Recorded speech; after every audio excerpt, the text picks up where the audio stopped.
is Kelvin from Petra 7 Christian Elementary School. Today I will present you a story about Bawang Putih and Bawang Merah. Here's the story. A long time ago, in a nice quiet village, there lived a wealthy merchant with his daughter who was named Bawang Putih. This merchant's wife had long since passed away. The merchant was very fond of his daughter because she was obedient and kind-hearted. One day, as he came home from traveling, he brought a woman and her daughter along with him. He wants to marry that woman. So now Bawang Putih had a stepmother and a stepsister who is named Bawang Merah.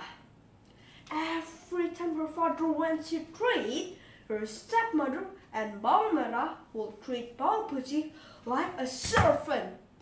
Every morning, they will take turns shouting at Bawang Putih.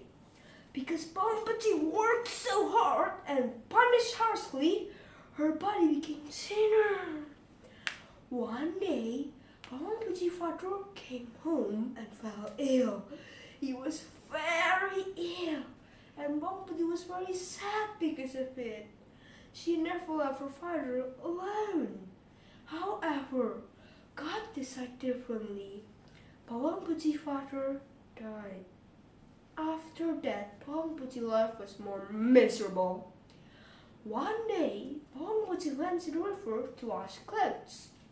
While washing, she didn't realize that her stepmother's favorite scarf had washed away. When she put all the clothes into the basket, she was surprised when her stepmother's scarf was not there. Finally, she decided to follow the river, and then she found a wooden house. She knocked on the door and asked about the scarf. And there's an old grandmother greet Bawang Putih. The old grandmother said that she will give back the scarf to Bawang Putih, but Bawang Putih must help her first. And Bawang Putih agreed. Finally, it's time for Bawang Putih to leave. The old grandmother gave Bawang Putih back the scarf. And also, the old grandmother wanted to give her a pumpkin. On the table, they're both large and small pumpkin. Bawang Putih chose the small pumpkin because she also had to carry a basket full of clothes. The old grandmother said that she can't open the pumpkin until she gets home. Arriving at home, Bawang Putih was scolded by her stepmother and Bawang Merah, and they angry because of starving. And because of that, Bawang Putih took the knife and sliced open the pumpkin. What a surprise! Inside the pumpkin, they were full of sparkling and expensive jewelry.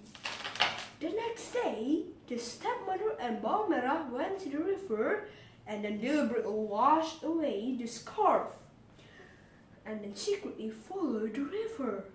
Sure enough, the scarf was picked up by the old grandmother, and then they secretly followed the old grandmother who went up to the mountain. Arriving at the old grandmother's house, they knocked on the door, pretended to be sad, and asked about the scarf. The old grandmother greeted them warmly. Just like Bawang Putih, the old grandmother will give back the scarf, but they must help her first. Finally, they finished their work at the old grandmother's house. The old grandmother gave them back the scarf and also a pumpkin. On the table, there were large and small pumpkin. They chose the large pumpkin.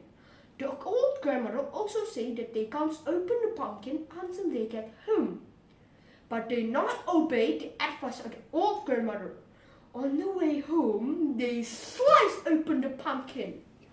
It's quite shocking because inside the pumpkin there were venomous animals such as snake, scorpion, spider, and centipedes. As the result, they both died from the snake bite.